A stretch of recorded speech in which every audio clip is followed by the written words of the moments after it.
দ্বিপাক্ষিক সিরিজ খেলতে 2021 সালের আগস্টে শেষবার বাংলাদেশ সফরে এসেছিল অস্ট্রেলিয়া। সেবার টি-20 সিরিজে টাইগারদের কাছে 4-1 ব্যবধানে স্রেফ উড়ে গিয়েছিল অজিরা। দীর্ঘ 5 বছর পর আবারও বাংলাদেশের মাটিতে পা রাখছে তারা।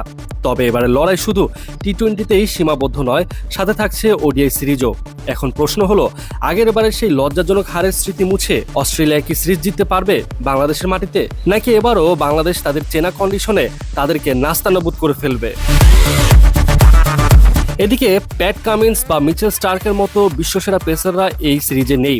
দলে নেই গ্লেন ম্যাক্সওয়েল বা মার্কাস স্টয়নিসের মতো বিধ্বংসী অলরাউন্ডাররা। এমনকি জশ হ্যাজলউড বা ম্যাট শর্টকেও দেখা যাবে না এই সফরে। কাগজে কলমে বড় তারকাদের অনুপস্থিতি স্বাগতিকদের জন্য কিছুটা স্বস্তি দিলেও এই অনভিজ্ঞ অস্ট্রেলিয়া দলই হতে পারে বাংলাদেশের জন্য বড় মাথা ব্যথার কারণ। কেননা অস্ট্রেলিয়ার তরুণ ক্রিকেটাররা অভিজ্ঞ ক্রিকেটারদের মতোই ভয়ঙ্কর। অ্যারন হ্যারডি বা অলিভার পিকের মতো তরুণরা যখন জাতীয় দলের জার্সি গায়ে জড়ান, তখন তাদের আগ্রাসনে কোনো কমতি থাকে না।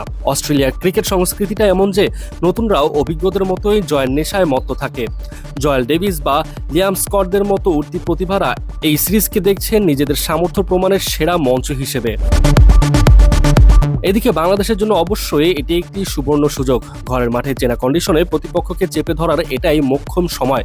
তবে আত্মতুষ্টিতে ভোগার কোনো সুযোগ নেই, কারণ ট্র্যাভিস হেড বা অ্যাডাম জাম্পার মতো অভিজ্ঞ ক্রিকেটাররা স্কোয়াডে ঠিকই আছেন। বিশেষ করে মাঝের ওভারগুলোতে জাম্পার লেগ স্পিন কিংবা ডেথ ওভারে নাথান এলিসের বল স্বাগতিকদের বিপদে ফেলতে পারে। মূলত আগস্টে বাংলাদেশের বিপক্ষে টেস্ট সিরিজের প্রস্তুতির কথা মাথায় রেখেই সাদা বলের সিরিজে মূল বোলারদের বিশ্রামে রাখা হয়েছে।